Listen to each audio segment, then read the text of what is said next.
Une vidéo diffusée par les Palestiniens accuse aujourd'hui l'armée israélienne d'avoir délibérément visé les 2 jeunes tués jeudi dernier à Bétounia. Tsahal dément de son côté et parle d'un montage vidéo orienté. La Thaïlande, sous le régime de la loi martiale depuis la nuit dernière, l'armée a pris position dans les rues. Elle demande instamment ce soir aux 2 camps adverses d'entamer un dialogue pour sortir de la crise politique qui dure maintenant depuis des mois. La banque Crédit Suisse, condamnée à verser une amende de plus de 2,5 milliards de dollars aux États-Unis. Elle reconnaît sa culpabilité dans l'évasion fiscale de milliers de citoyens américains, mais elle pourra néanmoins poursuivre ses activités bancaires aux États-Unis.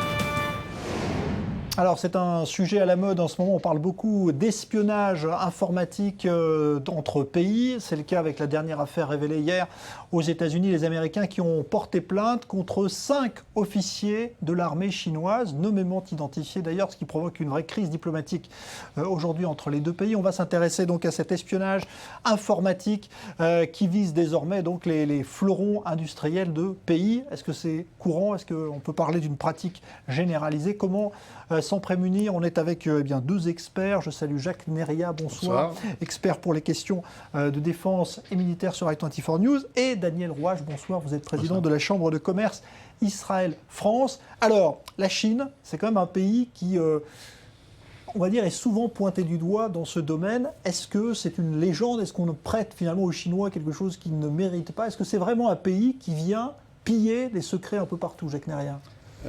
Écoutez, pour être très franc, je pense que c'est le cas de le dire ici, les Chinois, effectivement, copient tout. Ouais. Donc, il vous faut très peu de temps pour ce qu'on appelle reverse engineering en anglais, donc prendre quelque chose où vous avez que vous avez investi des années humaines pour développer, ils prennent ça en un rien de temps, ils font du reverse engineering et puis ils copient ce qu'ils font. Je dirais ce n'est pas accepté, mais c'est connu et puis c'est très difficile à lutter.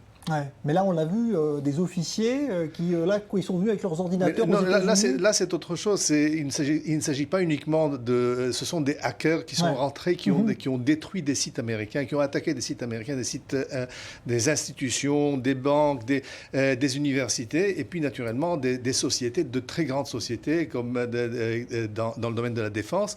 Donc, une société qui est impliquée dans le développement de radars qui sont fournis aussi à Israël, entre parenthèses.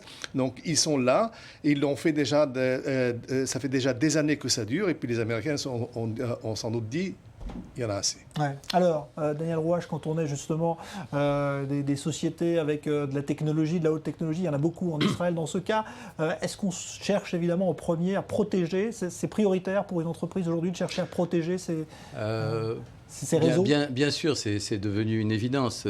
Quand vous m'avez introduit, je suis le président de la Chambre de commerce Israël-France, mais bon, je suis l'auteur d'un que sais-je qui s'appelle Veille technologique et intelligence économique. L'intelligence économique, c'est le rassemblement d'informations légales à travers ce qui existe sur Internet, c'est ouvert. Et l'espionnage, c'est ce qui est illégal et bien entendu rassemblés de manière non éthique.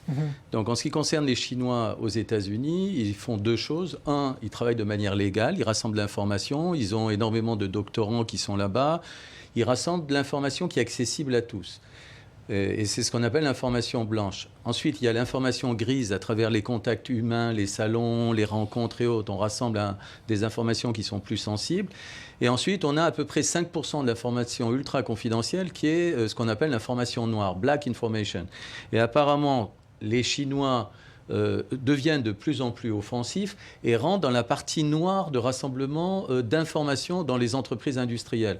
Donc les Américains en ont marre, ils annoncent aux Chinois « ça suffit d'espionner ». Les noms sont cités, en tous les cas les sociétés américaines qui ont été accusées, c'est Alcoa, Allegheny, Steel Corp, Westinghouse et SolarWorld. On donne les noms. On donne des faits précis et on avertit les Chinois. Messieurs les Chinois, vous devez arrêter parce que là, vous avez traversé une ligne rouge, vous êtes passé du gris au noir. Ouais. Alors, on se prémunit comment, Jacques Neria, concrètement? On a vu qu'il y a des unités maintenant de l'armée qui sont formées par exemple, à protéger des secrets? Écoutez, surtout un mot sur cela. Les systèmes de défense, les systèmes offensifs, je dirais, en Israël et un peu partout dans le monde moderne, tous les systèmes modernes se basent de plus en plus sur des ordinateurs, se basent sur des serveurs. Donc tout cela est très, je dirais, est très vulnérable parce qu'il suffit d'attaquer ces ordinateurs pour paralyser tout un pays. On peut paralyser, je dirais, tout le système d'électricité en Israël en un rien de temps. Et donc il faut se prémunir. Comment on se prémunit? En bâtissant ce qu'on appelle des firewalls, des murs de feu, donc, qui protègent les systèmes. Plusieurs murs de feu qui font en quelque sorte qu'il est très difficile de pénétrer le système et d'arriver au cœur du système pour pouvoir le changer. Ouais, mais là, on a l'impression que les Américains n'ont pas été prévoyants, parce que c'est quand même des industries très sensibles. Attendez, c'est pas prévoyant. Dans ce métier, on est modeste. Ouais.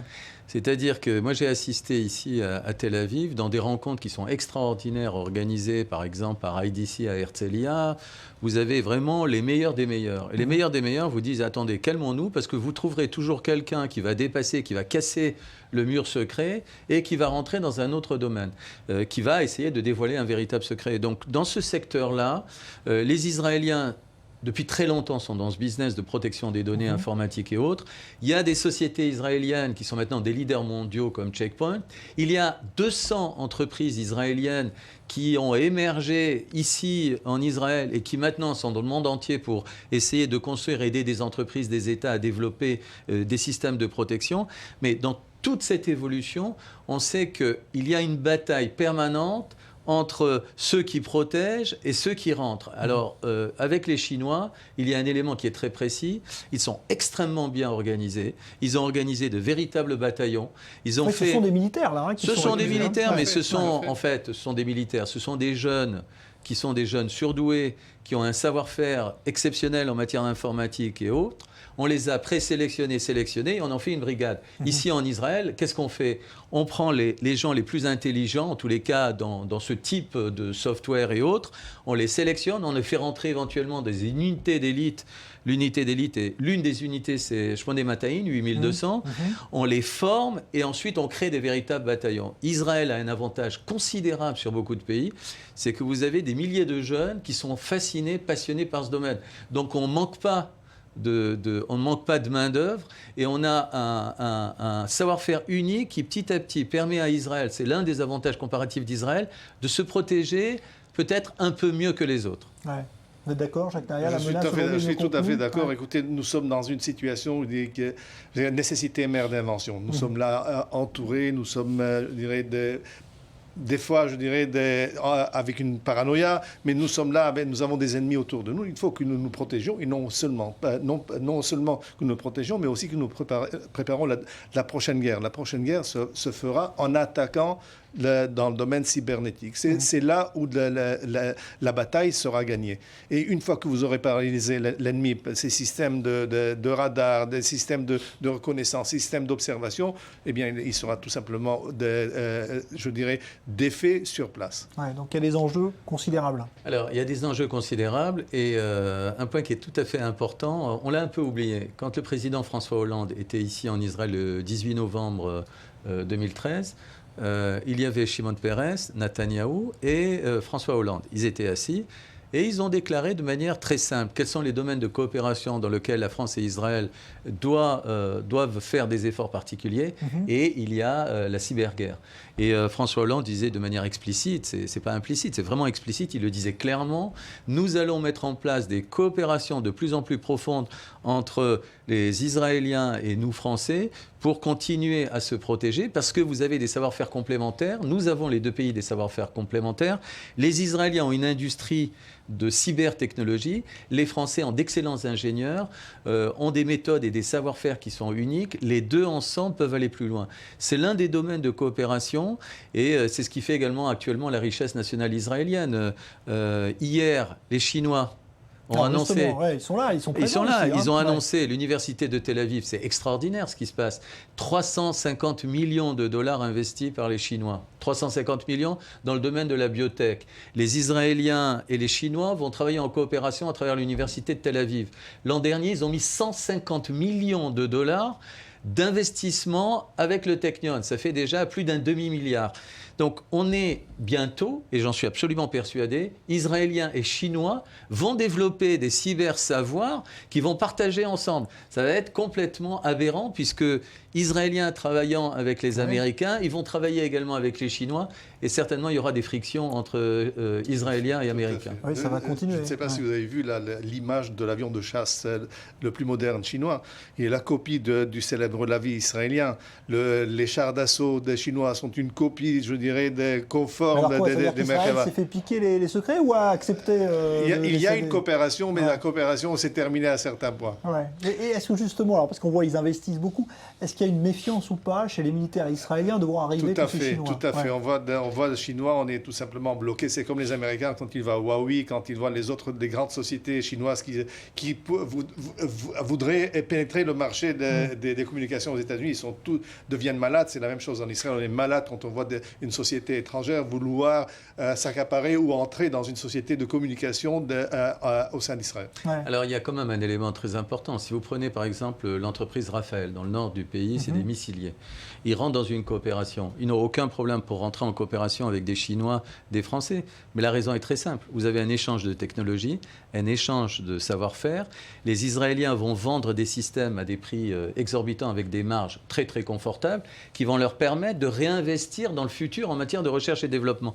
Donc il faut être fou pour penser que les Israéliens vont donner les dernières technologies aux Chinois, aux Américains et autres. Donc on garde toujours une avance. Et c'est le jeu. D'un côté, vous donnez, parce que vous avez besoin de faire du business et de récupérer de l'argent pour continuer à vous développer. Et d'un autre côté, vous protégez vos savoir-faire pour être sûr que vos ennemis ne vont pas s'accaparer éventuellement des savoir-faire. Je vous rappelle, dans ce domaine-là, nous avons, au sein du ministère de la Défense, il y a une unité qui est là pour gérer l'exportation de cette technologie-là.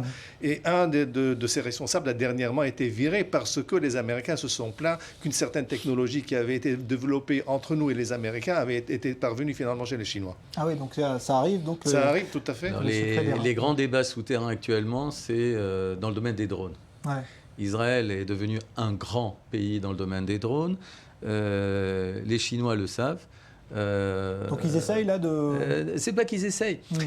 Ne croyez pas, il y a une évolution radicale. Ce qu'on disait pour la Corée du Sud il y a quelques années en disant c'est des grands voleurs, ils volent la technologie et copient. Petit à petit, ils ont compris pour jouer dans la cour des grands et travailler de manière saine en Europe, aux États-Unis et ailleurs, ils devaient s'adapter et devenir moins voyous. Aujourd'hui, les Chinois sont en train de passer d'une époque où il fallait tout prendre parce qu'il fallait aller très vite, et vous allez les voir petit à petit se réguler. Les grandes multinationales chinoises ont les mêmes modes de comportement que les grands groupes industriels américains ou que les grands groupes industriels européens. Donc il ne faut pas mettre sur le front des Chinois vous voyez un signe... L'étiquette de pirate, absolument. Mais bien sûr. Que les Américains font pareil aussi ou pas? Il faut faire tomber les masques. Dans ce monde-là, on fait ce qu'on peut. Donc tout le monde y va. Tout le monde y va et tout le monde essaie de ne pas se faire attraper. Le problème, c'est comme les 10 commandements. Une fois que tu as fait un des 10 commandements, tu l'as raté, donc il faut faire attention que tu ne te fasses pas attraper. On dit un mot de ce qui est créé justement à Beersheva, parce que c'est aussi quelque chose qui est à la pointe. En fait, c'est un coup de génie. Les Israéliens ont des fois des éclairs de génie, peut-être poussés par la réalité, d'aller dans le sud. L'avantage majeur, c'est de fermer ici des bases à Tel Aviv ou autres et débarrasser de terrain, de pouvoir créer une véritable synergie entre les différentes unités israéliennes. Et le coup de génie, c'était de dire on va mettre tous les services d'intelligence ensemble, l'intelligence technologique, et ça va nous permettre d'aller beaucoup plus loin ensemble et de travailler en coopération. Donc d'un côté, ils sont isolés, parce qu'il faut être fort pour pouvoir, à travers cette zone désertique, de pouvoir pénétrer. Il y a des modes de protection naturelle. Et d'un autre côté, c'est un nouveau combat d'Israël pour que le sud d'Israël puisse être riche. Et vous avez des milliers de gens actuellement qui vont basculer, et surtout dans ces domaines-là, donc des ingénieurs et autres. C'est une chance et peut-être une malchance, parce qu'au même moment où on construit des bases extraordinaires à Beersheva, on construit un train qui va permettre d'aller très vite à Beersheba. Encore les Chinois.